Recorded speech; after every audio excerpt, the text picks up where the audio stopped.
words in French and after English. Et c'est un énorme plaisir d'avoir ce grand monsieur avec nous parce qu'il a fait énormément pour la profession et pour le plan kinésiologie en général. Il a fait des découvertes incroyables, il continue de travailler tous les jours, d'apprendre tous les jours. Il a appris avec le père fondateur de le plan kinésiologie. Et qui ne connaît pas le plan kinésiologie? Tout le monde connaît Eke? Tout le monde, qui connaît Eke? Levez la main. Ok, so everybody knows Eke. Okay, good, okay. So, c'est juste à part dire que c'est une grande légende et que je le remercie énormément d'être venu au Conf chiro. J'espère que pour les étudiants qui n'ont pas pu le voir en séminaire cette fois, vous irez le voir si la ICEK arrive à faire revenir. La ICEK, c'est l'association française des quais qui organise de nombreux séminaires pour qu'on puisse apprendre le plan kinésiologie sous toutes ses formes, sous les formes chimiques, sous les formes émotionnelles, sur les formes structurelles, même sur la grossesse. Donc je vous encourage à vous approcher de l'association. Je regrette que Florent Fournier, qui est le président du chapter, n'ait pas pu être là parce que je l'ai prévenu un peu trop tard, il n'a pas pu changer son billet. Et surtout un énorme applaudissement pour monsieur. I am going to speak in English, and if I speak too fast, somebody raise your hand and say "lentement" or something. Okay. I'm impressed by how you speak French and you understand English, and I speak English and understand this much French. But we have one common thing if you do applied kinesiology. We all speak one language the same, and that's body language. The body language is muscle testing. And I learned that from Dr. George Goodheart, the founder of applied kinesiology. When I was a child, my family moved next door, the house next door to Dr. Goodhart's house. And from the age of 10 years old until now, my family lived next door to the Goodheart family. So when I was growing up, Dr. Goodheart was my next door neighbor, and our families played together. We had games in the backyard together. We went skiing together, snow skiing together. Dr. Goodheart loved to ski, I loved to ski. We did many things together as we were growing up. So he had a big influence on my life. You might say he had a very large influence, a huge influence on my life. So when I was growing up next to Dr. Goodheart, if anyone in my family had anything wrong with them, they would go see Dr. Goodheart. And we all learned about applied kinesiology by being his patients. My brother, who's 7 years younger than I am, is also a chiropractor and does applied kinesiology.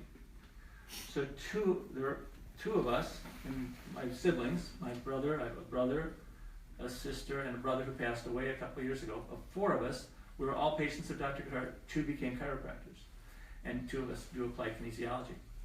Dr. Goodheart treated 5 generations of my family. Think about it. He treated my grandparents, my parents, my siblings and me, my brothers and sisters and me. He treated my sister's children and my brother's children, and my sister's grandchildren. 5 generations. That's amazing. I don't think I'll treat 5 generations of any family, but it was just a truly amazing thing. So we were all very impressed by Dr. Goodheart and what he could do for our families. So I became a chiropractor really because of what I saw him doing for me and for my family. And when I was in college, I went to Duke University in North Carolina, where I met my wife, who's sitting in the back of the room, and we went to Duke University. And at Duke University, I was an athlete. I was on the swimming team. So I was on the swimming team for 4 years. And then I played other sports, and I played ball, really. And I was a pitcher in softball. And so in baseball, people always want to know, how did you actually get interested in chiropractic? Well, I got interested in chiropractic and applied kinesiology because of what Dr. Goodheart did for me and my family. But there was one particular time in my decision of what to do with my life. And I was my senior year in college, and I was pitching in softball, just like that. And the batter hit the ball right back at me, and I went to field it, and it hit a stone and bounced not in my glove, but into my left testicle. That hurt. It hurt so bad I ended up having to stop the game. I went to the hospital, and I was in the hospital for a week with that injury. My left testicle got very large. As the years go by and I tell the story, it seems to get larger. But it was very large and very painful. And they were talking about doing surgery if it didn't get better. That was right at the end of my senior year in college, my last year in college. And so I went home, I graduated from college, and saw Dr. Goodheart. And the first thing I did when I got home was have him treat me. He found a category 2 sacroiliac subluxation. From the force of that testicle hitting, the ball hitting my testicle, it also hit my pubic bone and knocked my sacroiliac out. He found a gluteus medius weakness, which is related to the testicle. And he found that neurolymphatic reflexes. Do you know neurolymphatic reflexes? Neurolymphatic reflexes, the points you rub. He found the neurolymphatic reflexes for the testicle. Extraordinarily painful. And he rubbed those, and it hurt almost as bad as the testicle hurt. It went down half in size. Treated again. The sacroiliac was okay, but he had to treat the reflexes more to make the gluteus medius strong again.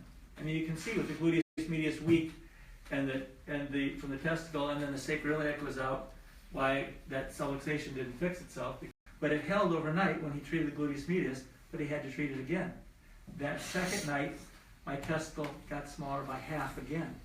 He said, come back tomorrow. I went back the next day.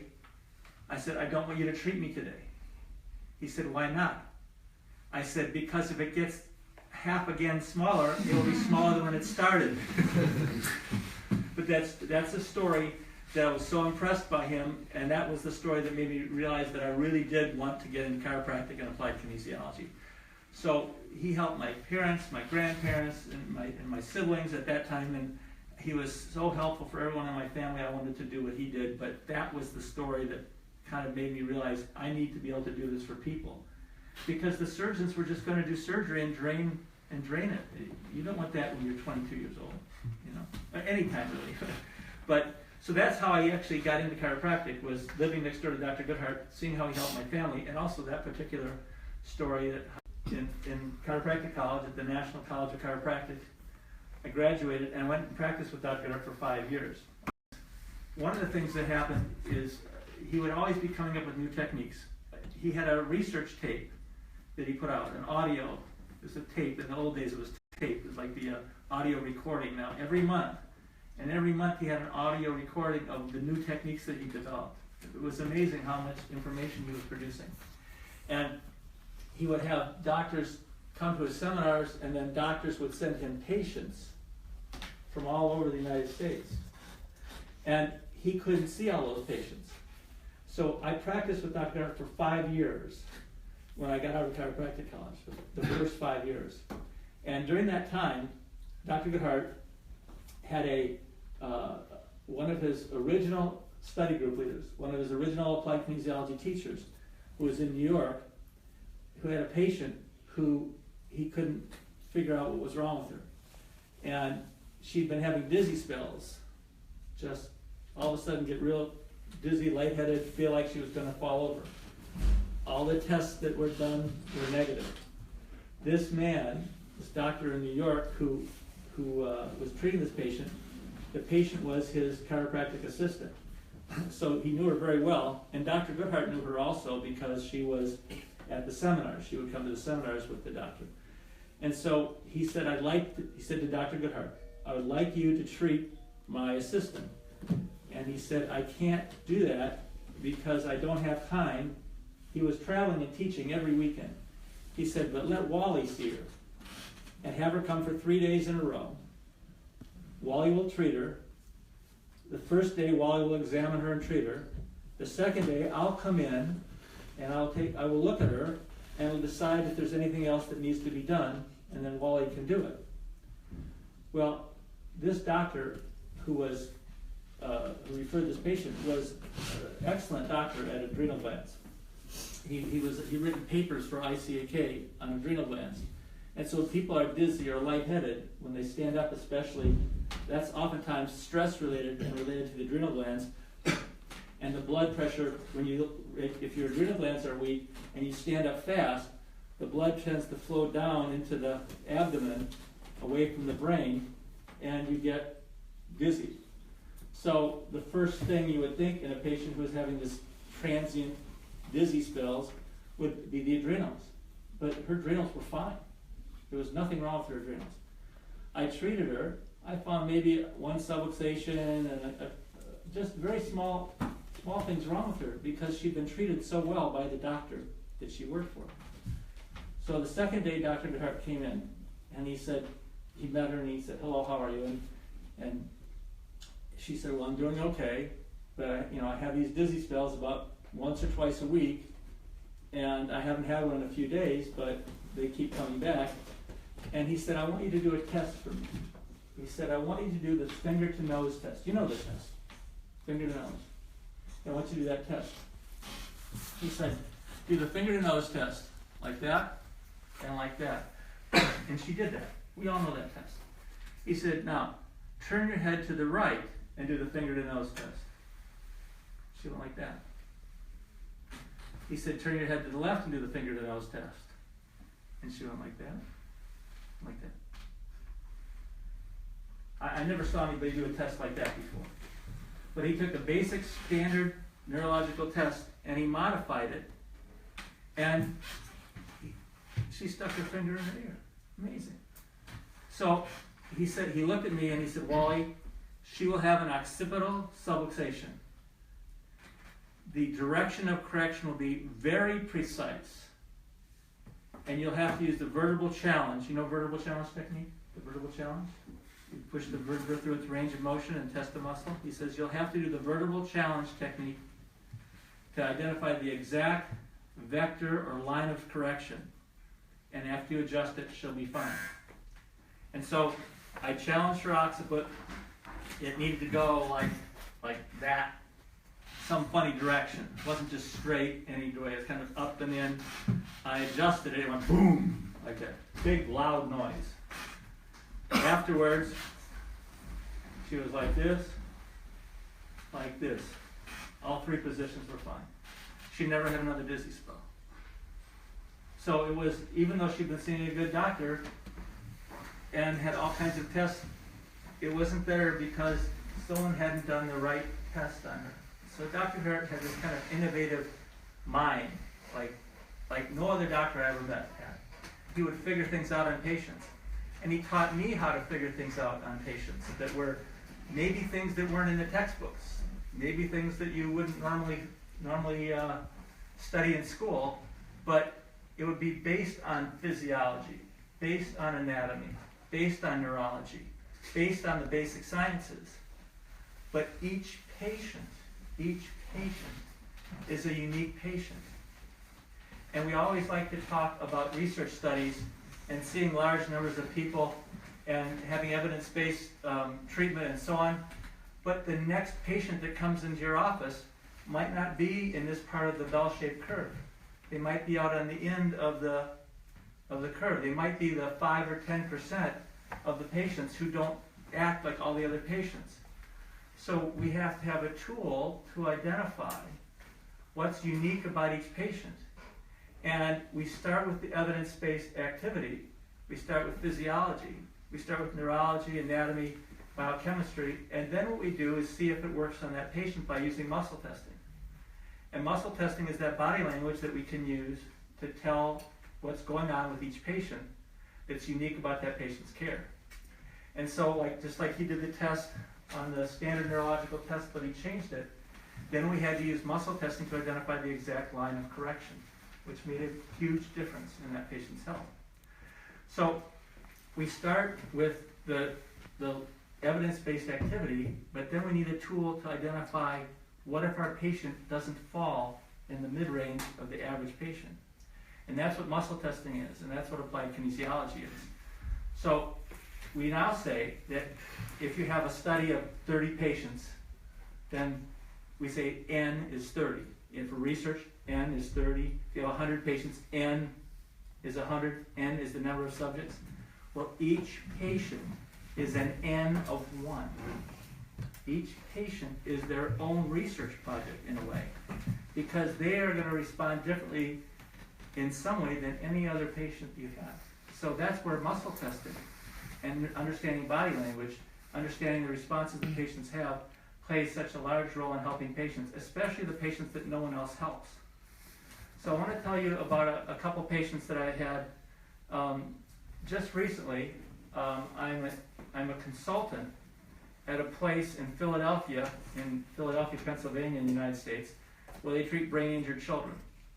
And they have institutes in 6 or 7 different countries where they have brain injured children come from all over the country or all over the part of the world, and they have their program they put children on by identifying exactly what each child has wrong with it, unique to all the other children. So they have, each child gets a different program based on how they assess the nervous system development of that patient. So I consult with them every year for the last 20 years. My friend Jerry Morantz, who lives in Chicago, Illinois, and I go there every year for a day and a half and consult with them and teach them things about AK. Now, you cannot do muscle testing on a brain injured child, right? You can't do muscle testing on a brain injured child.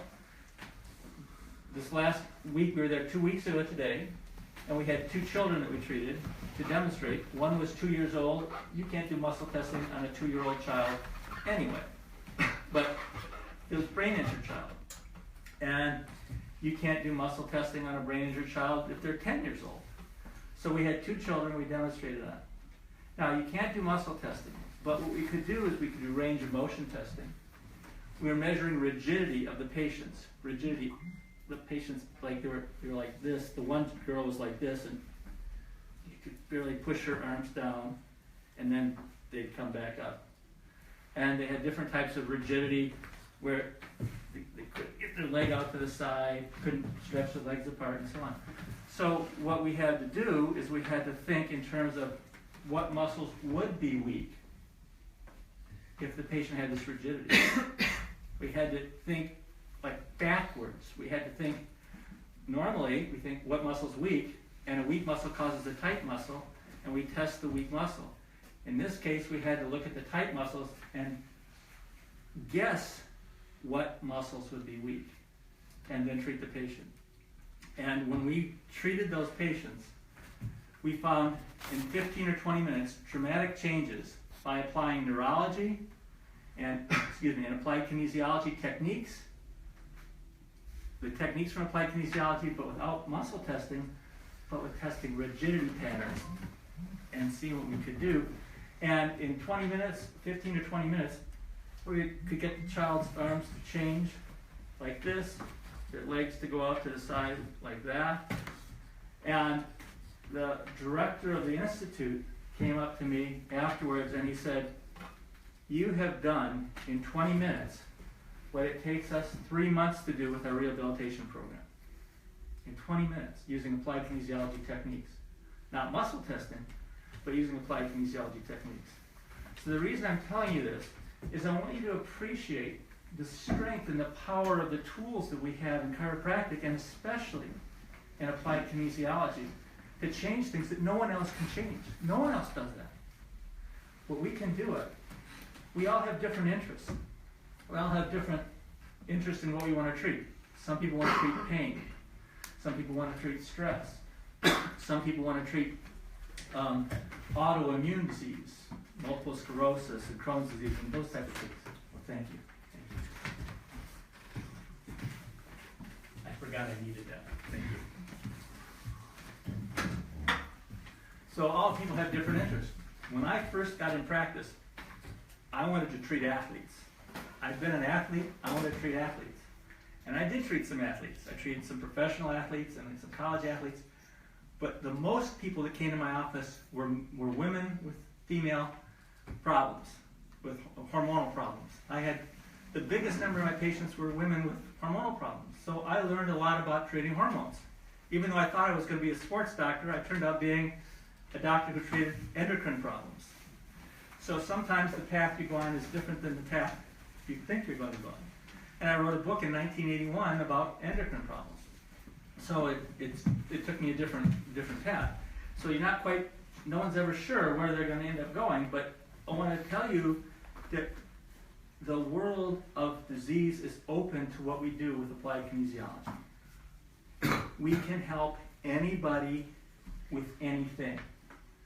We can't necessarily cure everyone with anything, but we can help anyone with anything. Think about it.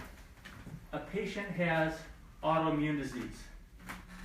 Before they had that autoimmune disease, do you think they had some muscle imbalances before the disease manifested?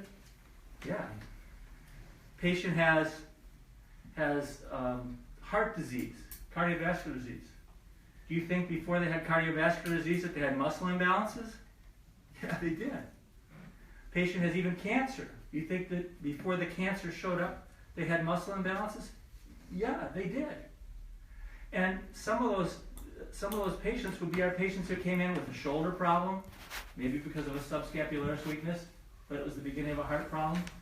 Or maybe they had a shoulder problem because they had an infraspinatus weakness, and we know the infraspinatus is related to the thymus gland and immune system. And maybe the shoulder problem was because they were starting to have an immune system problem. And maybe they had a latissimus dorsi weakness, and maybe the latissimus dorsi weakness affecting that shoulder was because of a pancreas problem. So we have to know that the muscles that we treat and the musculoskeletal issues we treat are oftentimes coming from some other problem in the body.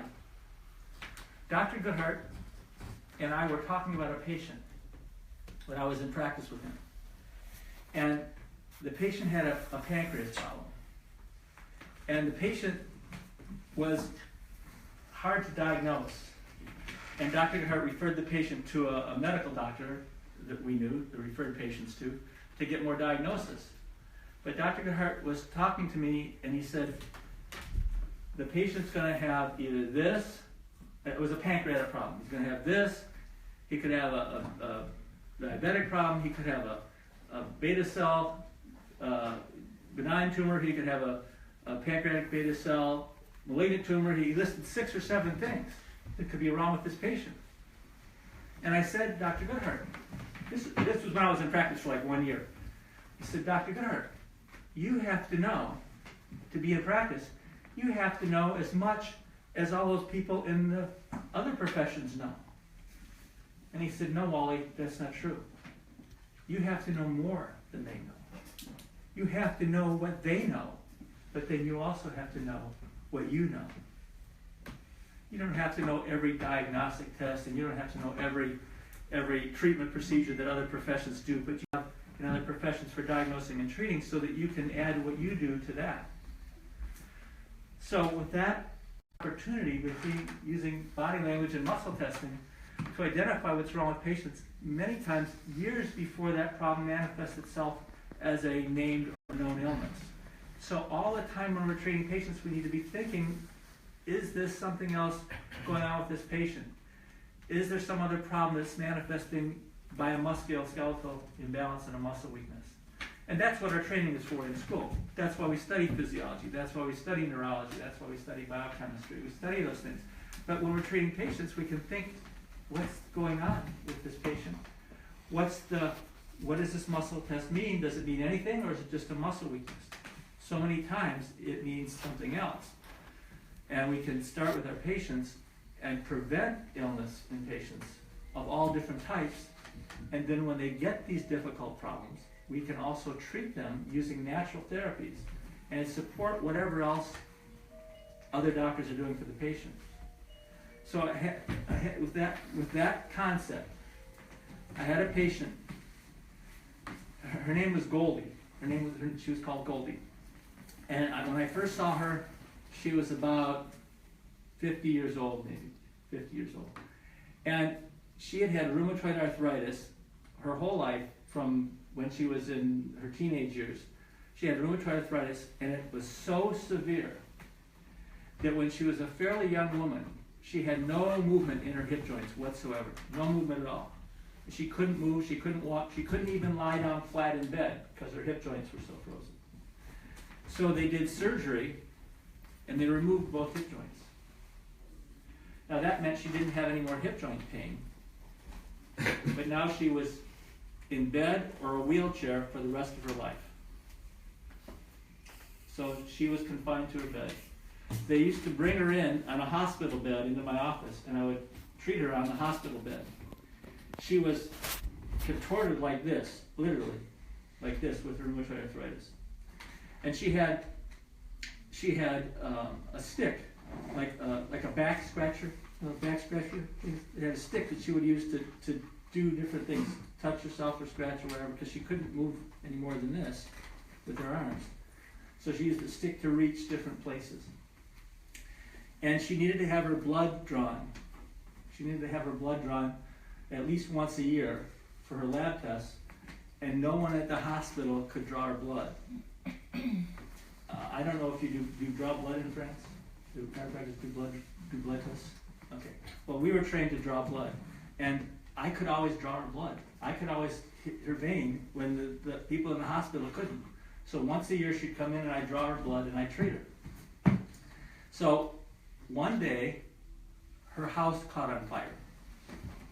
She lived in the second floor, she was in the second floor of her house, and the house she lived in caught on fire, but she can't move because she's in bed, she has no hips. So her family could not get up to the second floor to reach her. So they called the fire department. The firemen went up the ladder, went into the window, and carried her out the window and saved her life. But she had very serious smoke inhalation. She was in the hospital. Now she had rheumatoid arthritis, and all of her joints were fixated, and even her ribs barely moved. She had very low vital capacity. So she had all this smoke she breathed in, and she couldn't cough it up. And it was congesting in her chest and her lungs, and even said, would you come to the hospital and treat her? Because the doctors say that she's not going to last more than a few days because she'll catch pneumonia and die. Or maybe her lungs will just fill up with fluid because of all the smoke inhalation, and she'll die. They were suctioning her throat and her lungs out. The family was, when she started coughing, they'd stick a tube down her throat and suction the mucus out. And that was the only thing that kept her alive, because otherwise she would have drowned in her own fluids. When I saw her, there's very little muscle testing I could do, but I did test her deltoids. Now, she had very limited motion, but I could test her deltoids, which relates to the lungs. The deltoid muscle relates to the lungs, and they were both very weak. So I rubbed the neurolymphatic reflexes, which I call them Chapman's reflexes. I mean, Chapman developed them.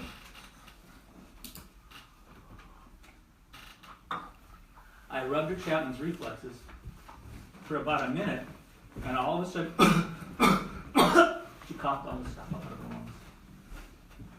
3 days later, instead of being dead, which they had predicted, she was home out of the hospital and doing fine. Very Chapman's reflexes for the weak muscles, which related to the lungs, saved the woman's life. There's no question about it. And no one else knew to do that. I didn't know what I know, and I had to know what they know also, because she had this congestion problem. I had to be able to work with those doctors. So that's the first thing that happened to that woman that was dramatic. She went on to get back to where she'd been before, and then about 8 or 10 years later, she developed lymphoma, cancer, lymphoma. And so she called me on the phone, and she asked me if there's anything she could do for the lymphoma. That she knew she was going to die. She knew she was going to die from lymphoma. She had a terminal diagnosis. But she said, eat, because there's a big lymphoma mass in my abdomen. And when I eat, lymphoma mass pushes on it, and I can only eat a little bit of food at a time, 2 or 3 bites, and then I can't eat anymore. And she was starving to death because she couldn't get enough calories. She was dying from lymphoma, but she really felt bad because she couldn't eat food, and she couldn't get enough calories in to have any energy. Her blood sugar would be low, all the things we know from someone who's on a starvation problem. So I saw her one time only during that period. And I found out a very simple technique. It's a technique that we call set point. And Michael Leibowitz, who lives in Washington State right now, he's lived in different places. My friend Michael Leibowitz is an AK chiropractor, and he and I developed this technique which uses the acupuncture head point techniques. In AK, they call those the B and E techniques. B for beginning and E for end. Dr. Goodheart called the 6 acupuncture points on the head the B's of the acupuncture meridians. And there are actually 6 meridians on each side, and then 2 midline meridians, conception vessel and governing vessel. And Michael Leibowitz and I developed this technique where you find a problem in a patient, have them touch the problem, say it's their elbow, touch the problem on the head that relates to that part of the body.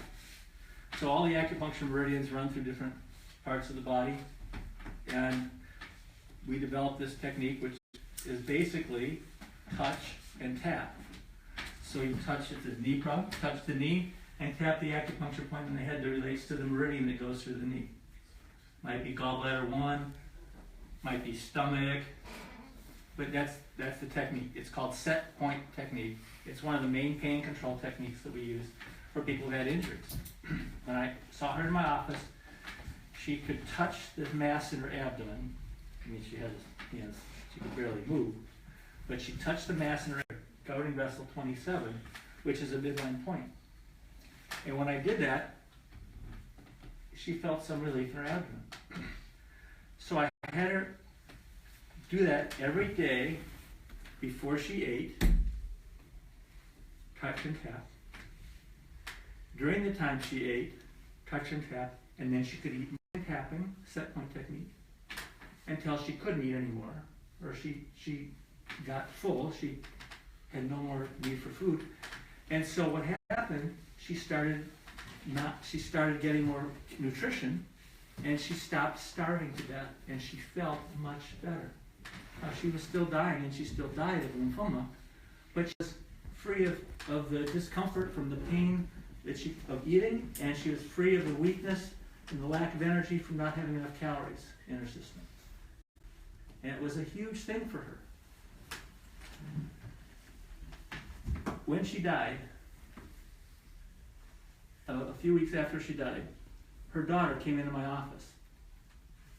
And she said, "I have a message for you from my mother. She told me to come and talk to you when she died and tell you, thank you." She said, "Tell him, thank him for treating me like I was living while everyone else was treating me like I was dying." Everyone else had given up on me. Everyone else just wrote her off. She's going to die. That's all there is to it. But I treated her to get as much out of her life as we could get out of her life, even while she was dying, which had a huge impact on her last several months of her life. She basically died with no pain, and she died with no fatigue from the lack of calories. She didn't starve to death. She died from lymphoma relatively comfortably. Thank you for treating me like I'm living while everyone else is treating me like I'm dying. I think that was the best compliment I ever got from anyone. We can do things for patients with our hands that no one else can do with the most sophisticated equipment in the world. Dr. Goodheart used to say, we treat people with our hands and our heads and our hearts. But we treat people with our hands to start with. And that's what we can do. That's the tools we have in applied kinesiology. That's the tools we have in chiropractic, where we can do things that no one else does, no matter how high of skill they have, no matter how much technology. We can't always save people's lives, but we can make their lives better. And that's what I wanted to talk to you about today, is the scope of what we can do with our hands and our hearts and our heads. The scope of people we can treat. We all have different interests. We might be guided, like I was, away from sports and into treating endocrine problems, and now the neurological problems and autoimmune problems and all types of things that I never thought I was going to do when I first was in practice. And we all have our own interests. And we'll all go in different directions. But what we need to remember is the power of what we have. and our hands, our heads, and our hearts to be able to help people get more out of their life, even when they're dying, but especially when they're living, to get a better quality of life and to better reach their optimum human potential. Well, thank you very much for having me. If you have any questions, I'm happy to answer any questions.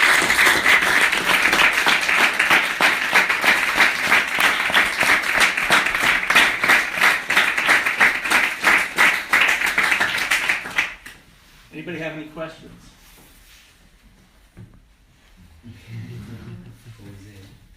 I have a question. Where's a good place to eat?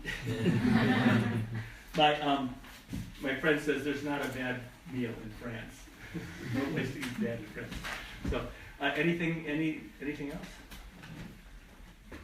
Profitez-en, on va pas l'avoir souvent.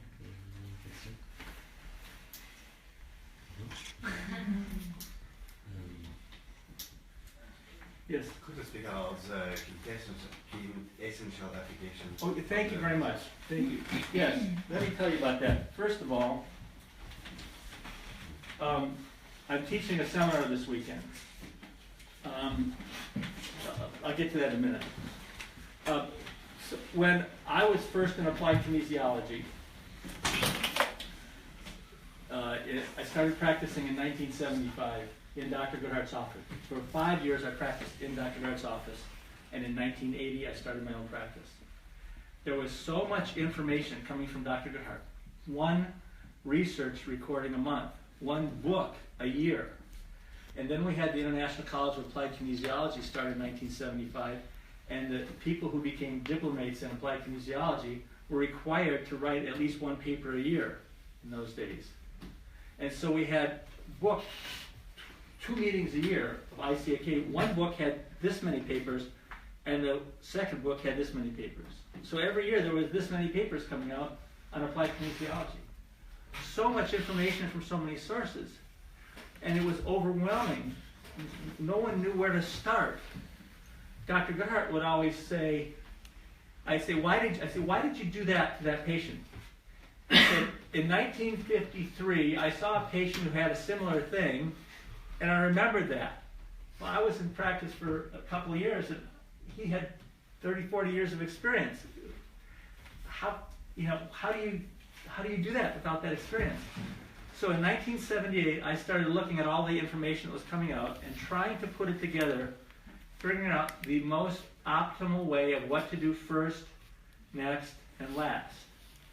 What was the best order to do something? And so if there were 3 procedures, I would do them like 1, 2, 3 on one patient. The next patient, I'd do them on 3, 1, 2, different order. The next patient, I'd do 2, 1, 3. I'd mix the order up, and I'd see which ones worked better in the office. And then when the patients came back, which one had the best outcome after they left the office. I did that for 35 years. I still do it today, to figure out what's the best thing to do first, next, and finally last on a patient. And that's what quintessential applications is. Quintessential applications is an optimal order of how to do things first, next, and last. It's based on basic sciences, biochemistry, neurology, and basic principles of physiology. And after watching what to do first, next, and last for all these years and applying basic sciences, I came up with a protocol, which we call the Quintessential Applications Clinical Protocol. So my friend Carrie McCord was helping me teach the basic 100-hour AK course. The basic AK course has always been a problem of the student gets so many techniques but doesn't know what to do first, next, and last. So what we did was we started with the basic AK course and put it in the order of what to do first, next, and last. We expanded it to 15 sessions instead of just 8 sessions. We had to add material that wasn't in the basic course. And we put it together in a way that is how you can start with the patient and see what to do first, next, and last. Although every patient is different, you can start with every patient the same and go through the order the same, and it all makes sense. For example, for example. We know that stress suppresses the immune system. So if you have a patient with an adrenal problem, and their adrenal glands are fatigued, and you treat their adrenal glands and increase their cortisol, but their immune system is stressed and is fatigued also, during the time that the patient's stress was going up, their immune system was going down, and then their adrenals went down. That's what happens. Then you treat the adrenals, as you increase the adrenal function, guess what? It pushes the immune system farther down, even worse. So the way to treat patients before you treat the adrenals, or at the same time you treat the adrenals, you must treat the immune system, and then when you treat the adrenals to push the immune system down, when you increase the cortisol and increase the adrenal function, it won't push the immune system down to a dangerous level. It's things like that. It's hundreds and hundreds of physiological principles of what to do first, next, and last. Now, every patient is different. A patient might walk in with an emotional stress problem, and you might have to treat the emotional stress problem because someone in their family died or got sick or something. So that might be the first thing you want to treat on a patient, but that's okay. You might do it on that patient that day, but then you follow back into what to do first, next, and last. It's like a roadmap. The quintessential applications protocol is like a roadmap. Gets you from here to here. You can take side trips, but you always have a path to come back to get you back on center. And that's what QA is, basically. So it's many, many techniques, all physiologically based, basic sciences based, and what to do first, next, and last. So we have this course, which we have professionally video recorded. The course is online, and the doctor, whose name is Shannon Weeks, is an AK doctor. He's the guy who's doing our marketing for the course online. And he has a special free offer for people at the seminar this weekend, which he told me I could offer to you. And if you go to this website, I'll write it down. It's QA Home Study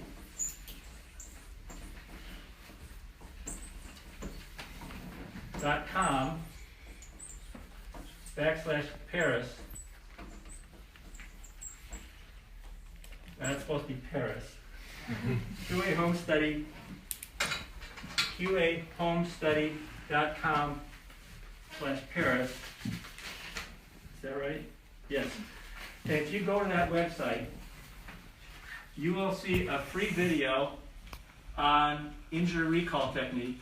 It's a technique that is maybe I consider the most important technique that I use in my office. And it's a pain relief technique, and there's a brief video on that. And then there's another brief video, about 15 minutes or 20 minutes, on how to diagnose visceral disorders using visceral referred pain areas. You know referred pain areas? Patient gets a heart attack, they get pain in their arm. Patient gets kidney stone, they have pain on their side. Well, it's how to use the referred pain areas with muscle testing to make diagnosis. These are just some introductory videos, but you can go there and you can download them. Now, it's a promotion. So what they'll do is if you do that, they'll get your email and they'll start sending you emails about the things we're doing, which is fine. If you don't want them, you can unsubscribe, but I would recommend you can go look a little bit to get a little bit idea of some of the things we do. And then once a month, if you're on our email list, we do there's about a 30-minute video on some part of some technique that we teach. It's on a Tuesday. It's called Technique Tuesdays. There's things that are offered and things from the website. So you might want to do that if you're interested. And that's one way to find it. I meant to tell you that, and if you didn't ask, I would have forgotten. Anybody else have any other questions? Is it hot in here? Is it hot? It seems hot to me. Anybody else have any questions? Yes.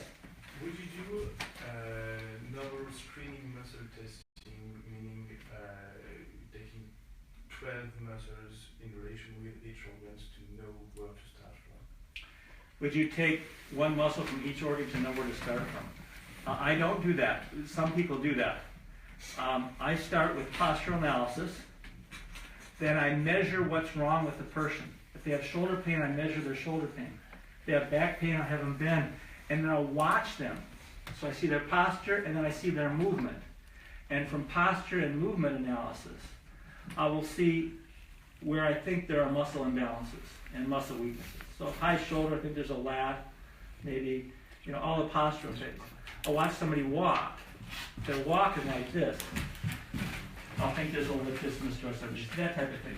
If they raise their arm on one side, and their arm on this side goes up, and their arm on this side goes forward, it might be latissimus dorsi not pulling it back, just for example. So I do those things. And then I do the temporosphenoidal line, the TS line, which is a shortcut, but some people don't like to do that, but I do that to find the weak muscles.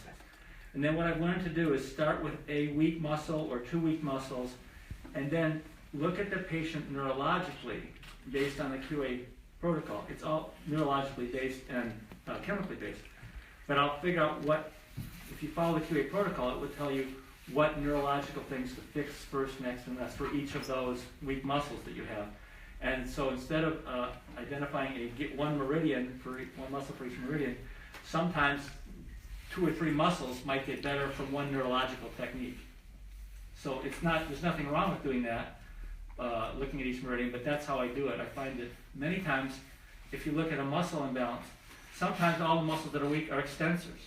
Latissimus dorsi, gluteus maximus, there's a latissimus dorsi, and patterns are easily corrected if you look at the protocol that I developed over 30 years.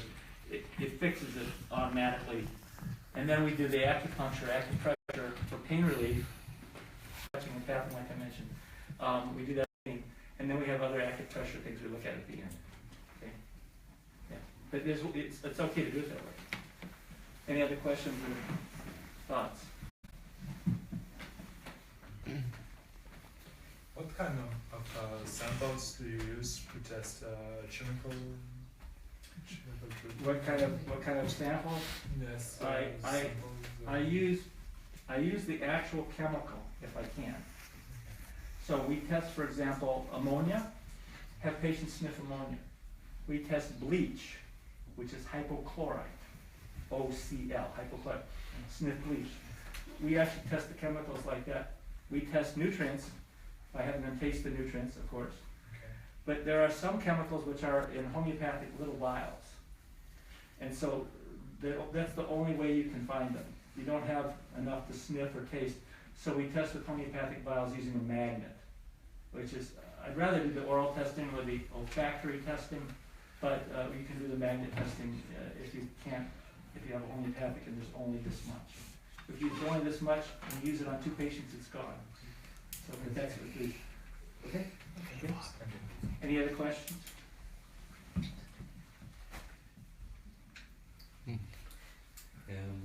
We thank you just to say we treat person with help them express better life. So what chiropractic is about. Thank you very much for coming to offer some time and sharing with everybody who's present. Some guys on videotape. Thank you. Thank you all for being here. Thank you for coming.